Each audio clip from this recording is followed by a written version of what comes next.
Louvado e santificado seja o seu nome, porque o Senhor é bom, porque a sua misericórdia dura para sempre. Porque é pelas suas muitas misericórdias que nós não somos consumidos. O Senhor tem visto o que se passa neste planeta, coisas tremendas, mas o Senhor também conhece e sabe o estado em que o seu povo está. Eu acredito que o Senhor está marcando, selando o seu povo, que cada um de nós se prepare. Purifique a sua vida, a sua mente, a sua língua, com o poder da sua graça, com o poder do seu Espírito, para podermos receber esse selo e o Senhor ter a certeza de que nós não vamos desonrá-lo. Conceda-nos o privilégio da sua companhia aqui. Seja o nosso mestre e o nosso professor. Em nome de Jesus. Amém. Aqueles que puderem, obrigada por abrirem a câmara. Muito obrigada. Ok, então vamos começar novamente, não é? Porque ontem começámos. Obrigada, irmã Ana Maria. Ivanir. Começámos o capítulo 59 do Patriarcas e Profetas, mas quase não lemos nada dele porque detivemos-nos a ler a nota, que eu acho que foi extremamente importante, não acham? Muito útil.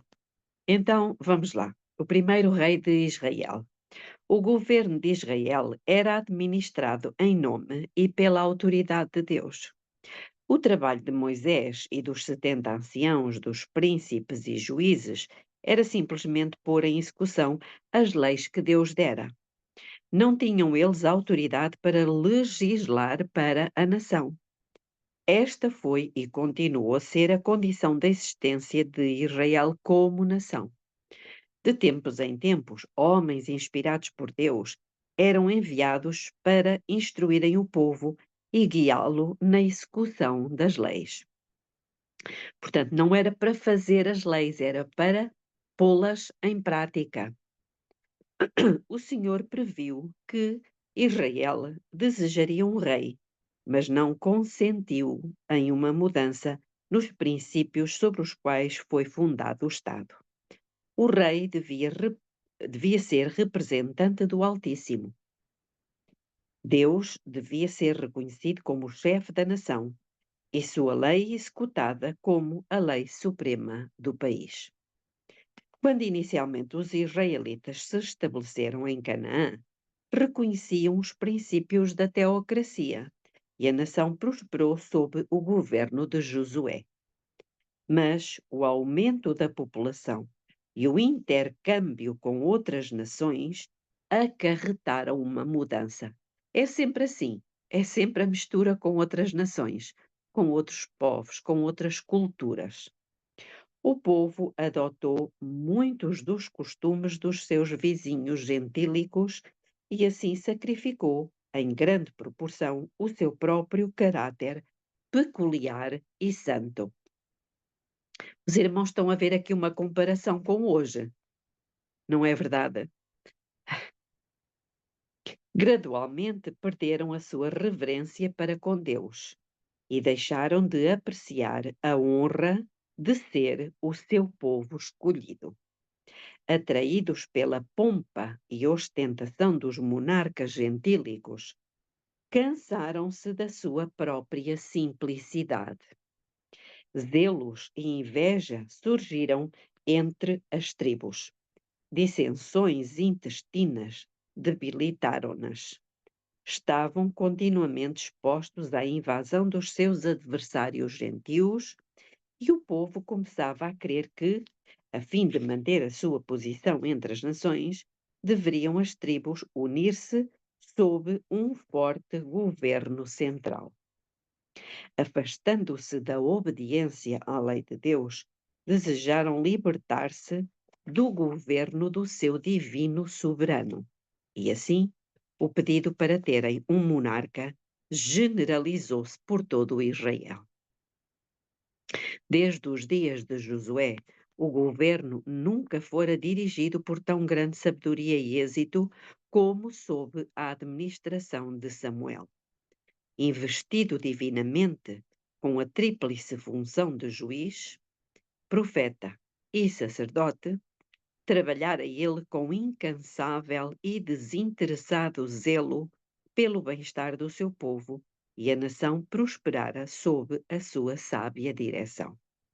A ordem havia sido restabelecida, promovida a piedade, e o espírito de descontentamento houve estado durante aquele tempo. Mas, com o avançar dos anos, o profeta foi obrigado a repartir com outros os cuidados do governo, e ele designou os seus 2 filhos para agirem como seus auxiliares. Enquanto Samuel continuava com os deveres de seu ofício em Ramá, os moços se localizaram em Berseba para administrarem a justiça entre o povo próximo da fronteira sul do país. Foi com inteira anuência da nação que Samuel designara os seus filhos para o ofício, mas eles não se mostraram dignos da escolha do seu pai. Havia o Senhor, por meio de Moisés, dado instruções especiais a seu povo, a fim de que os príncipes de Israel julgassem retamente, tratassem com justiça da viúva e do órfão e não recebessem peitas. Mas os filhos de Samuel se inclinaram à avareza e tomaram presentes e perverteram o juízo. Os filhos do profeta não atenderam aos preceitos que ele procurara gravar em suas mentes. Não imitaram a vida pura e abnegada do seu pai.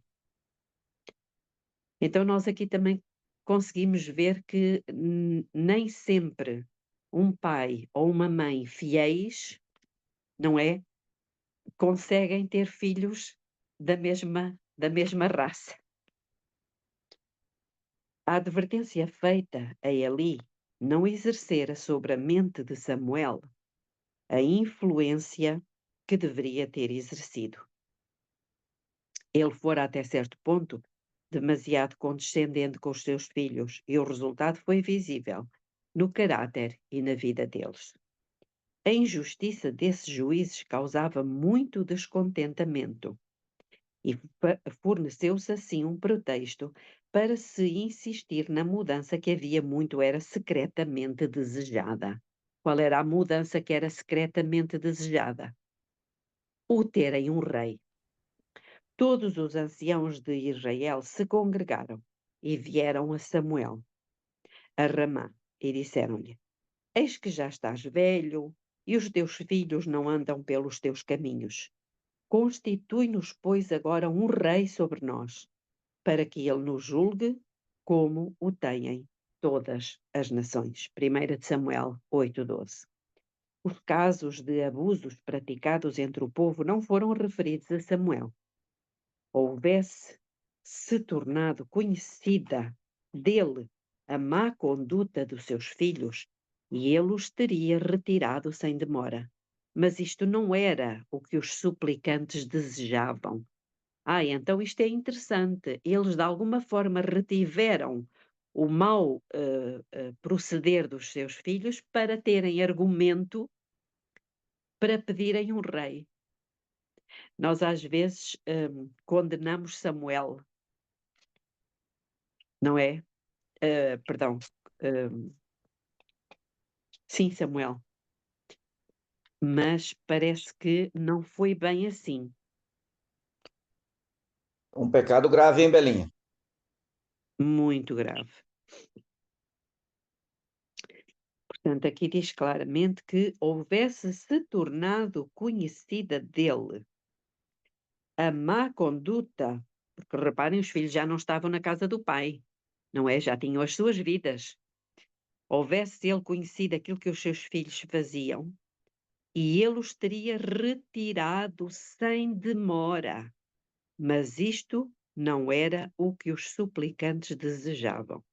Samuel viu que o seu móvel real era o descontentamento e o orgulho, e que o seu pedido era o resultado de um propósito deliberado e decidido. Nenhuma queixa fora feita contra Samuel. Todos reconheciam a integridade e sabedoria da sua administração, mas o idoso profeta considerou o pedido como uma censura a si e um esforço direto para o pôr de parte. Não revelou, entretanto, os seus sentimentos. Não proferiu qualquer exprobração, mas levou a questão ao Senhor em oração e apenas dele procurou conselho. Interessante, ele só falou com Deus a esse respeito, com mais ninguém. E o Senhor disse a Samuel: ouve a voz do povo em tudo quanto te disserem, pois não te têm rejeitado a ti, antes a mim me têm rejeitado, para eu não reinar sobre eles. Conforme a todas as obras que fizeram desde o dia em que os tirei do Egito até ao dia de hoje, pois a mim me deixaram e a outros deuses serviram, assim também te fizeram a ti.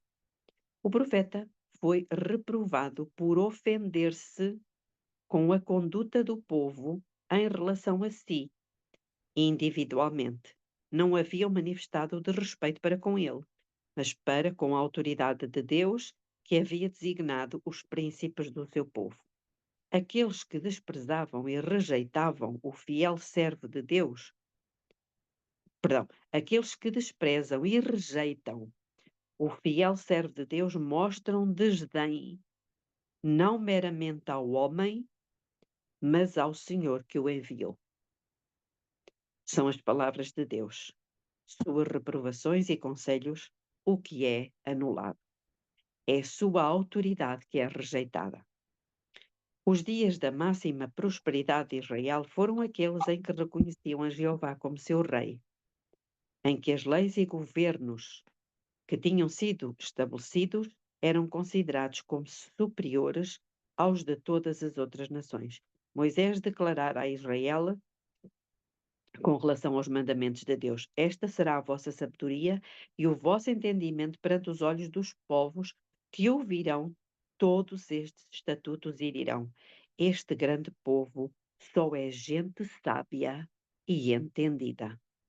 Deuteronômio 4:6.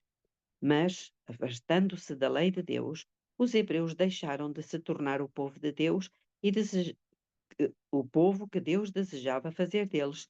E então todos os males que foram resultado do seu próprio pecado e desatino assacaram ao governo de Deus.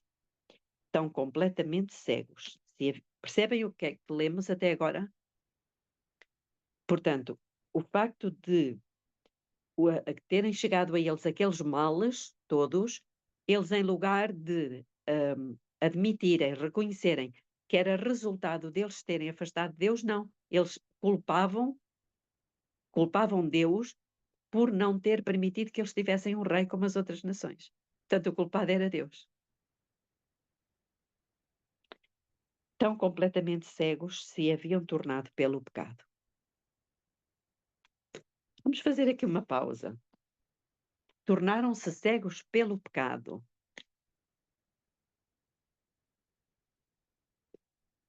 Isto faz-me lembrar duas coisas. Uma que está em Coríntios, aqui, deixem-me ver aqui, em 2 de Coríntios 4, 2 de Coríntios 4, versículo 3 e 4, diz assim: mas se ainda o nosso evangelho está encoberto, é naqueles que se perdem que está encoberto, nos quais o Deus deste século cegou. O Deus deste século cegou os entendimentos dos incrédulos, para que não lhes resplandeça a luz do Evangelho para a glória de Cristo, a qual é a imagem de Deus. Então, quem é que provoca a cegueira? Satanás. E cega quem? Os incrédulos. Hoje, quem é que está cega? Ou cego? Laodiceia. Laodiceia. Isso quer dizer o quê? Fazemos parte dela, infelizmente.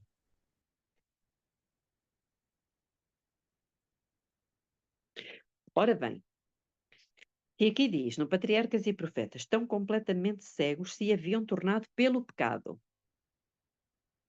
O pecado é que os cegava. E aqui na Bíblia diz que quem cega é Satanás, que cegou o entendimento dos incrédulos. Se Laodiceia está cega, isso significa o quê?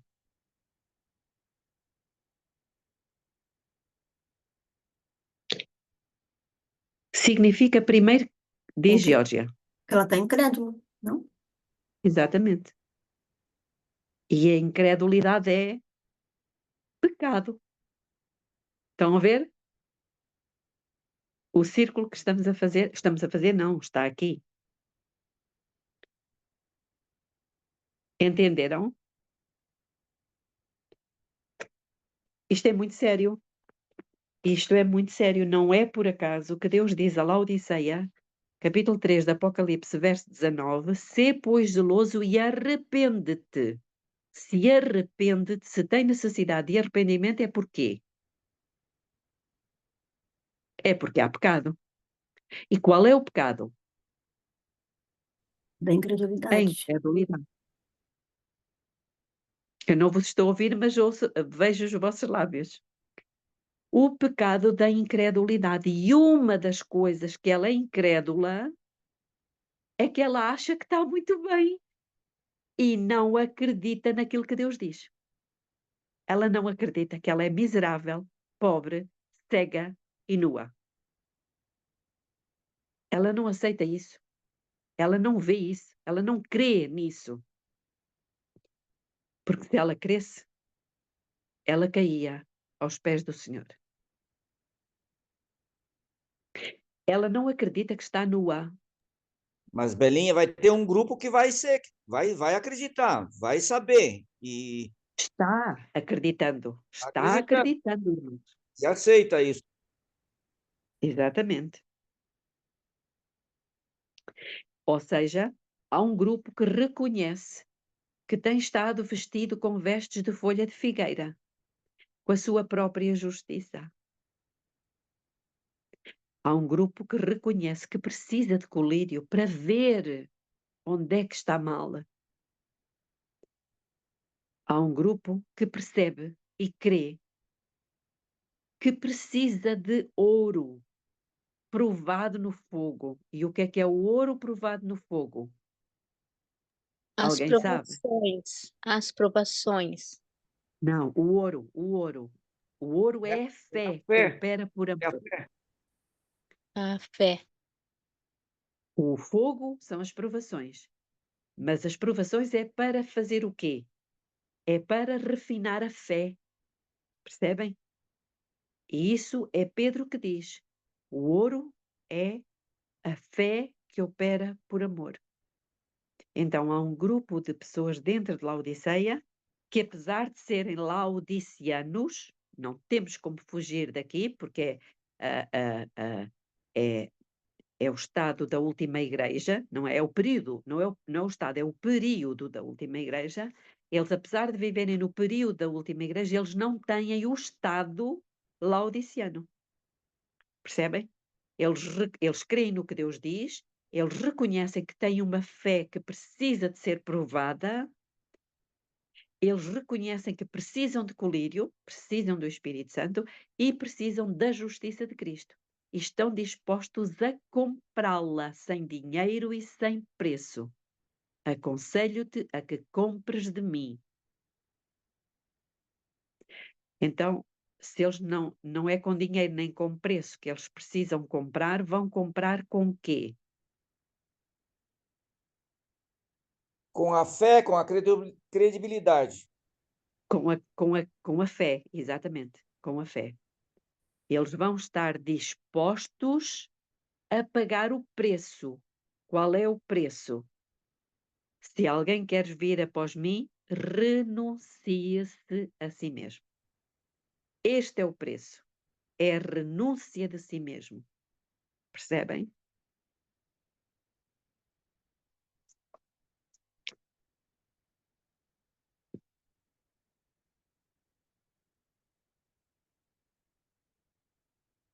Algum comentário?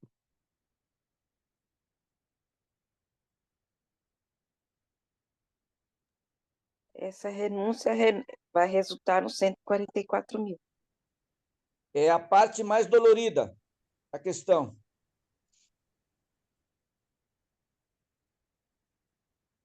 Exatamente. Muito bem. Tinha o Senhor, mediante os seus profetas, predito que Israel seria governado por um rei. Mas não se segue que esta forma de governo fosse a melhor para eles, ou de acordo com a sua vontade. Ele permitiu que o povo seguisse a sua própria escolha porque se recusaram a ser guiados pelo seu conselho. Oseias declara que Deus lhes deu um rei em sua ira. Diz em Oseias 13:11. Vamos ler.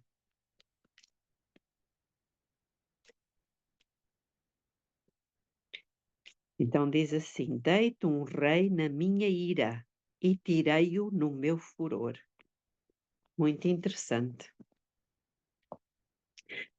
Quando os homens preferem seguir o seu próprio caminho, sem buscar conselho de Deus, ou em oposição à sua vontade revelada, muitas vezes ele satisfaz os seus desejos, a fim de que, por meio da amarga experiência que se segue, possam ser levados a compenetrar-se da sua loucura e a arrepender-se do seu pecado. Muito importante.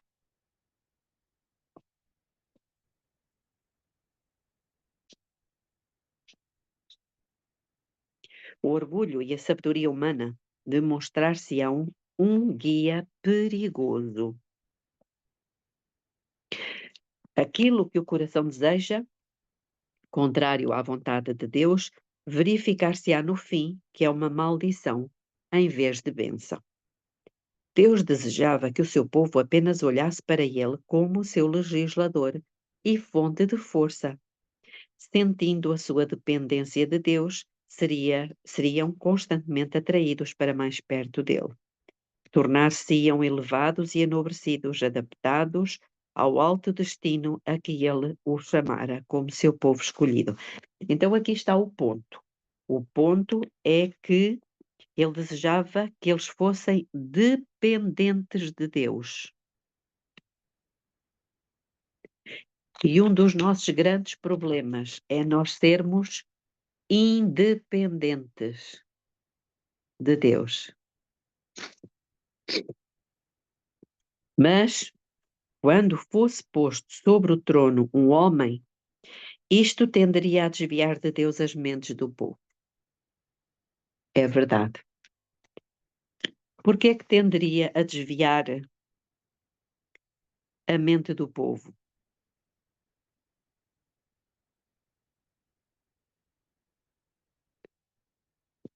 Porque o povo passaria a recorrer ao rei, que é um ser humano pecador, em lugar de recorrer a Deus, para saber o que deviam fazer. Percebem? Eles confiariam mais na força humana e menos no poder divino. E os erros de seu rei levá-los-ia ao pecado e separariam a nação de Deus. Samuel foi instruído a satisfazer o pedido do povo, mas adverti-los da desaprovação do Senhor e também dar a conhecer qual seria o resultado da sua conduta. E falou Samuel todas as palavras do Senhor ao povo que lhe pediam rei. Expôs-lhes fielmente os encargos que seriam postos sobre eles e mostrou o contraste entre tal estado de opressão e a sua condição presente relativamente livre e próspera. O seu rei imitaria de outros monarcas a pompa e o luxo, para sustentar os quais seriam necessários pesados impostos sobre as suas pessoas e propriedades. E até hoje nós vemos isso, irmãos. Os governos é que fazem as dívidas e o desgraçado do povo é que tem que pagar através dos impostos. O que melhor havia de entre seus moços, ele exigiria para o seu serviço. tornar-se-iam cocheiros, cavaleiros e batedores diante dele. Deveriam preencher as fileiras do seu exército. Exigir-se-lhes-ia cultivar os seus campos, ceifar as suas messes e fabricar implementos de guerra para o seu serviço. As filhas de Israel seriam tomadas como confeiteiras e padeiras para a casa real. Para manter a sua condição régia, apoderar-se-ia do melhor das suas terras, concedidas ao povo pelo próprio Jeová.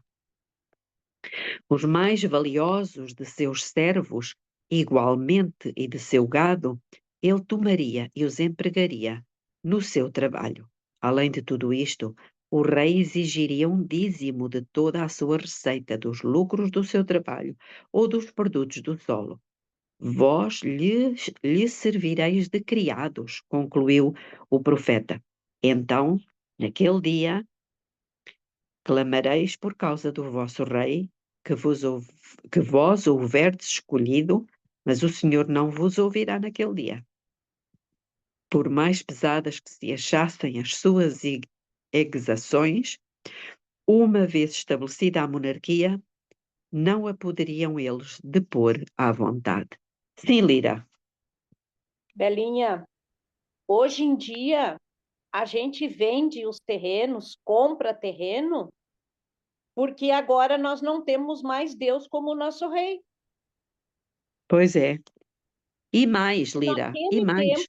tempo, você tinha que devolver em 50 anos, toda aquela história, né?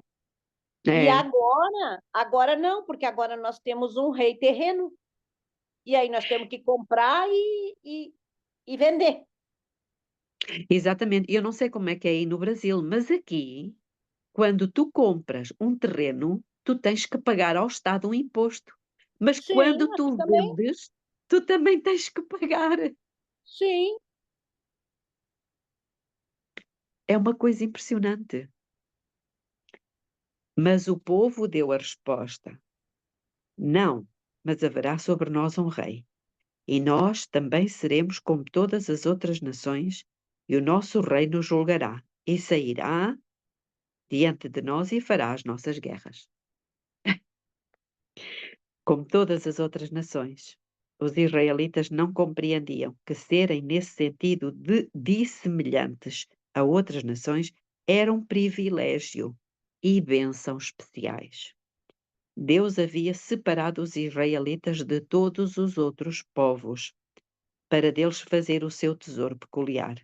Eles, porém, não tomando em consideração esta alta honra, desejaram avidamente imitar o exemplo dos gentios. Que tristeza. Belinha, Foi. aqui a gente percebe o seguinte: ainda bem que Deus, ele falou na sua palavra e vai se cumprir, que no fim dos tempos haverá alguém que ainda vai buscar em Deus o seu rei, ainda vai buscar em Deus o seu senhorio. E então a gente vai perceber que os 144 mil realmente terão de Deus todo o favor e toda a honra que Deus queria que o seu povo tivesse e que nunca tivesse se afastado dele. Sim, exatamente. Foi como falámos ontem, não é? Um povo que diz e quer e pretende, não é? Que Deus reine sobre nós, não é? Sobretudo a Exatamente. partir daqui do seu trono. Este é o seu trono. A nossa mente é o seu trono. E ainda o anelo de conformar-se às práticas e costumes mundanos existe entre o povo professo de Deus. É triste, mas é assim. O anelo de conformar-se às práticas e costumes mundanos existe entre o povo de Deus. E Deus já tinha dito que não deveria ser assim. Ele disse isso lá em Levítico. Não foi? Levítico, capítulo 23. Não, não é o 23. Onde é que está isso?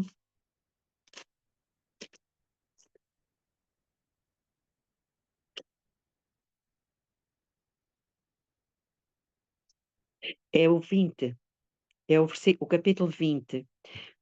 Ele diz assim, no versículo 22, 23 e 26. Guardareis, pois, todos os meus estatutos e todos os meus preceitos e os cumprireis, a fim de que a terra para a qual eu vos levo, para nela morardes, não vos vomite, e não andareis nos costumes dos povos que eu expulso diante de vós, porque eles fizeram todas estas coisas e eu os abominei. Portanto, ele já estava a dizer, não andareis nos costumes, nas modas dos povos. Versículo 26. E sereis para mim santos, porque eu, o Senhor, sou santo e vos separei dos povos para serdes meus. Que maravilha sermos o povo de Deus. Não somos um povo qualquer. Afastando-se eles do Senhor, tornaram-se ambiciosos dos proveitos e honras do mundo. Cristãos acham-se constantemente procurando imitar as práticas dos que adoram o Deus deste mundo. Que coisa triste. Cristãos acham-se constantemente procurando imitar as práticas dos que adoram o Deus deste mundo. Muitos insistem em que, unindo-se aos mundanos e conformando-se aos seus costumes, poderiam exercer uma influência mais forte sobre os ímpios. Mas todos os que adotam tal método de proceder separam-se desta maneira da fonte da sua força. Tornando-se amigos do mundo, são inimigos de Deus. Por amor à distinção terrestre, sacrificam a indizível honra a que Deus os chamou. Honra esta de mostrarem os louvores daquele que nos chamou das trevas para a sua maravilhosa luz.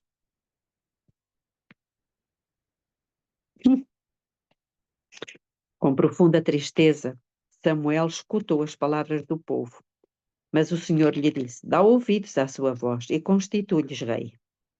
O profeta cumprira o seu dever, apresentara fielmente o aviso, e este fora rejeitado. Com pesaroso coração, despediu o povo e retirou-se a fim de preparar a grande mudança no governo. A vida de pureza e devoção abnegada de Samuel era uma repreensão perpétua, tanto para os sacerdotes e anciãos, que só cuidavam de si, como para a congregação de Israel, orgulhosa e sensual. Então não há muita diferença. Posto que não afetasse pompa nem fizesse ostentação, os seus labores traziam o cunho do céu. Ele foi honrado pelo Redentor do mundo, sob cuja guia governou a nação hebreia. Mas o povo se cansara da sua piedade e devoção. Desprezaram sua humilde autoridade e o rejeitaram, preferindo um homem que os governasse como rei. No caráter de Samuel, vemos refletida a semelhança de Cristo. Foi a pureza da vida do Salvador que provocou a ira de Satanás. Uau! Aqui é uma coisa importantíssima. Foi a pureza da vida do Salvador que provocou a ira de Satanás.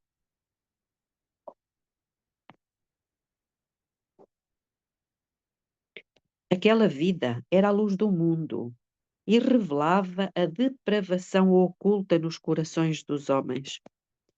Foi a santidade de Cristo que suscitou contra ele as mais cruéis paixões dos que, com um coração falso, professavam piedade.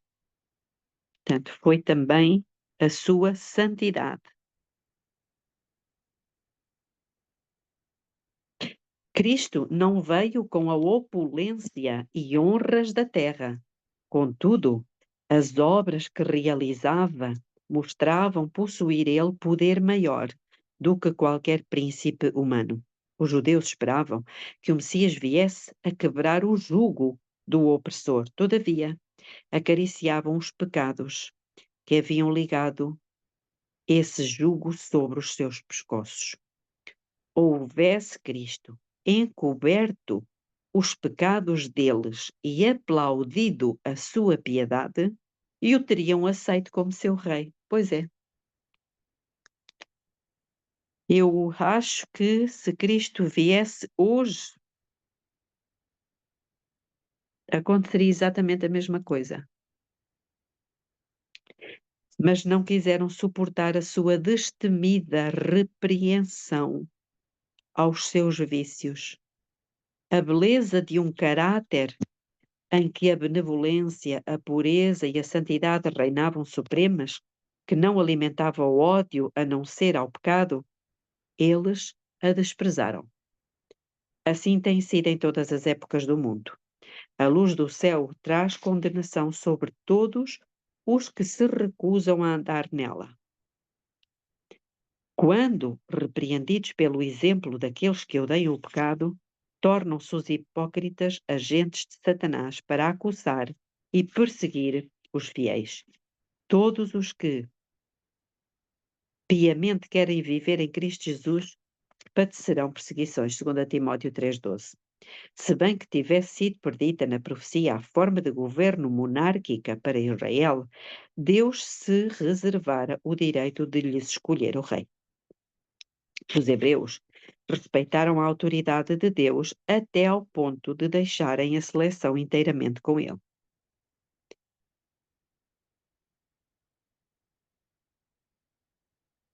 A escolha recaiu sobre Saul, filho de Quis, da tribo de Benjamim. As qualidades pessoais do futuro monarca eram de maneira que satisfaziam aquele orgulho íntimo que inspira o desejo de terem um rei. Entre os filhos de Israel não havia outro homem mais belo do que ele, 1 Samuel 9,2. De porte nobre e digno, na flor da idade, garboso e alto, tinha ele a aparência de alguém que nascera para governar. No entanto, com tais atrações externas, Saul era desprovido daquelas qualidades mais elevadas que constituem a verdadeira sabedoria. Não tinha aprendido em sua mocidade a dominar as suas paixões temerárias e impetuosas. Nunca sentira o poder renovador da graça divina. Alguém quer comentar?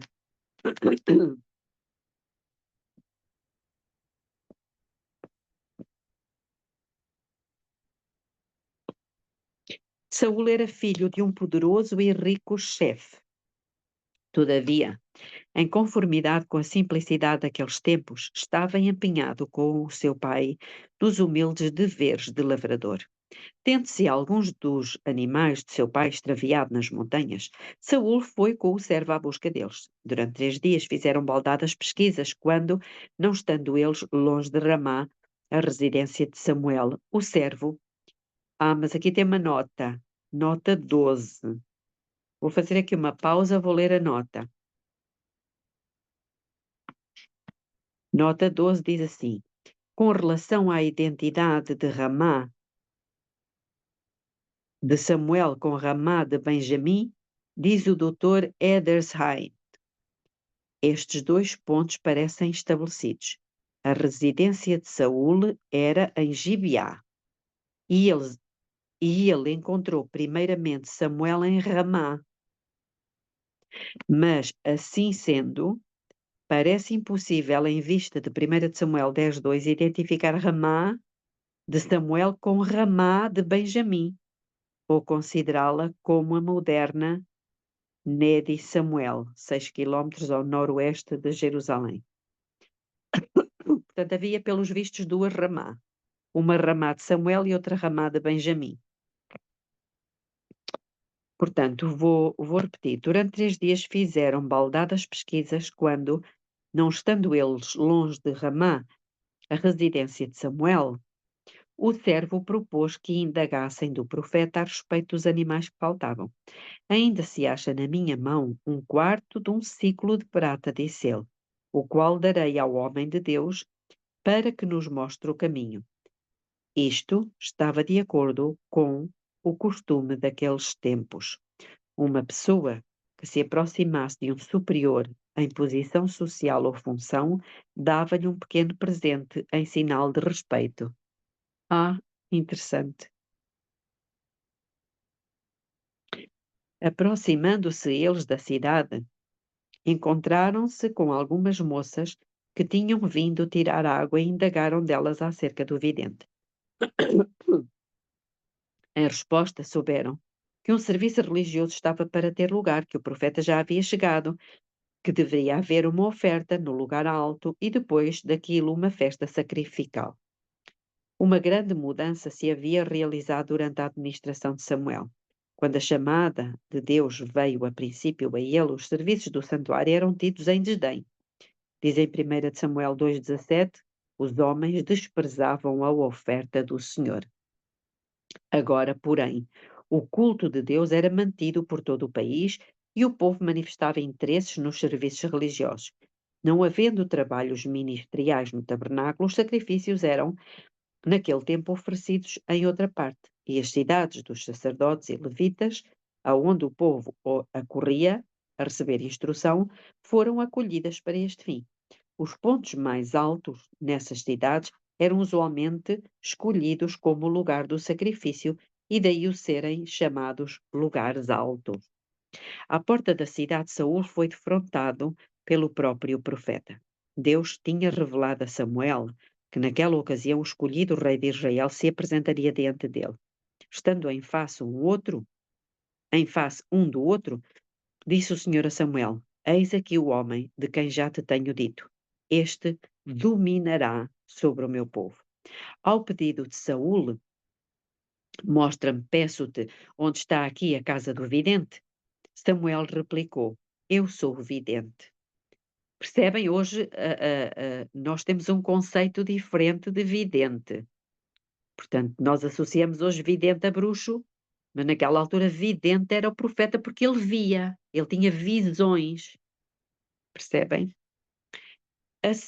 Isto aqui, eu até vou, se calhar, fazer aqui uma pausa e nós vamos ficar por aqui, porque eu já falei sobre isto, mas talvez nem todos estivessem aqui. Há um outro aspecto que curiosamente está em 1 de Samuel 9:9.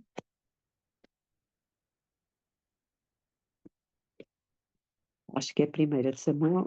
Vamos ver aqui.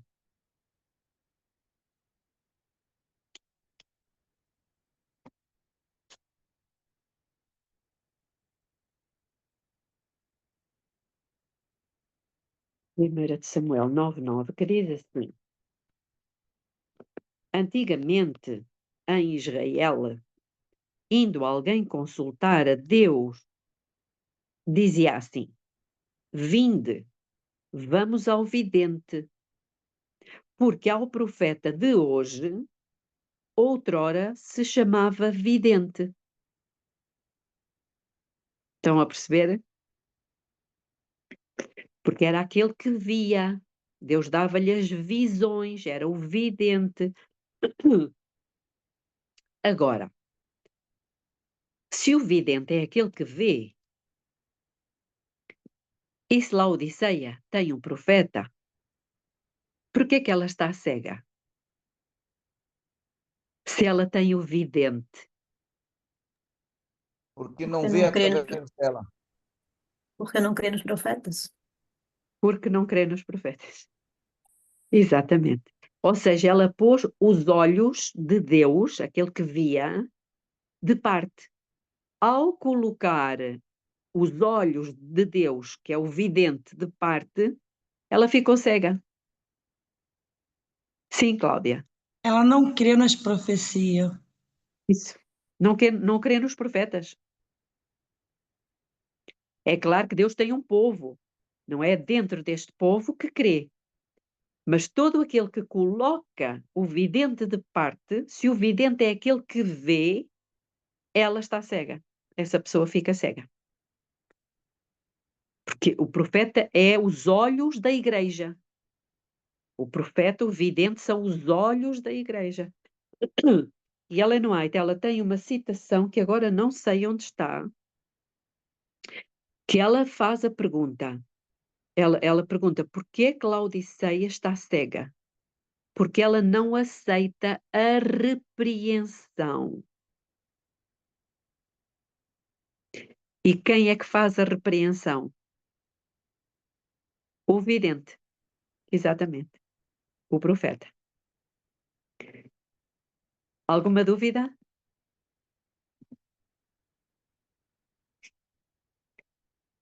Vamos ficar por aqui. Vamos orar.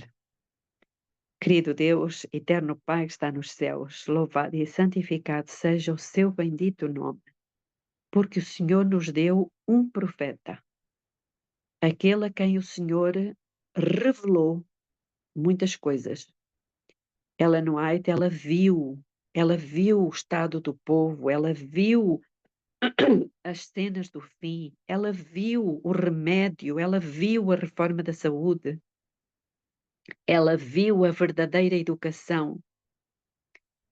E nós temos esse grande privilégio conosco, em livros, que o Senhor nos ajuda, cada um de nós, a jamais cometermos o pecado de rejeitarmos os olhos que o Senhor enviou para o seu povo. Ajude-nos, ó Pai, a dar valor a tudo aquilo que o Senhor enviou para nos santificarmos e que ponhamos em prática, antes que seja tarde demais, todas as suas repreensões e correções. Tudo isto pedimos em nome de Jesus. Amém.